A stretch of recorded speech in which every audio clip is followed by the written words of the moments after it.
Sur les chantiers forestiers, la réglementation exige le port d'équipements spécifiques adaptés aux différentes activités de la forêt.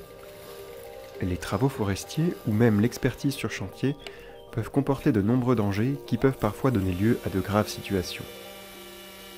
Un jour au travail, il m'est arrivé un accident.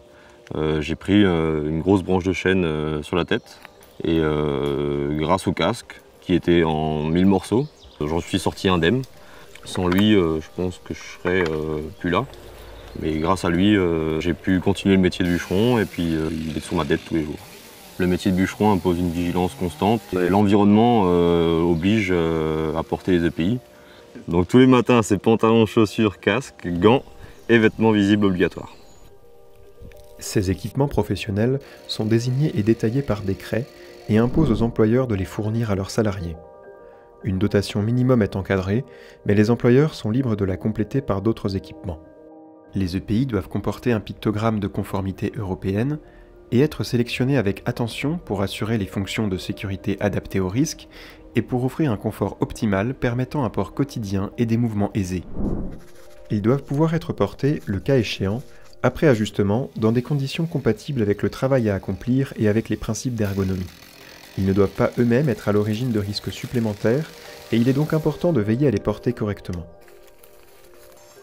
Plusieurs situations sont à identifier pour le port de ces EPI. Les personnes autorisées, gestionnaires, propriétaires, encadrants de chantier, sont tenus de se déplacer sur chantier équipés au minimum de chaussures de sécurité adaptées, d'un casque de protection de la tête en cas de risque de chute de branche et d'un vêtement de couleur vive. Toute pénétration sur un chantier forestier exige le port de ces EPI pour minimiser le risque d'accident sur le personnel non ouvrier. Le cas de l'usage de la tronçonneuse requiert une attention particulière quant à la puissance et la dangerosité de cet outil. Chacun de ces EPI doit être en parfait état et porté correctement en toutes circonstances. Lors de travaux sylvicoles, les EPI obligatoires peuvent varier.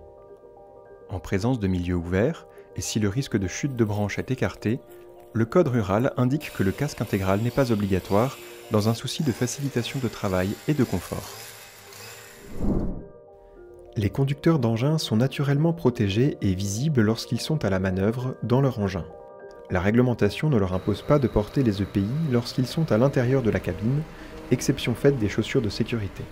Toutefois, toute sortie de l'habitacle doit s'accompagner d'un port d'un vêtement de couleur vive, d'un casque de protection de la tête en cas de risque de chute de branche et de gants pour la maintenance de leur appareil.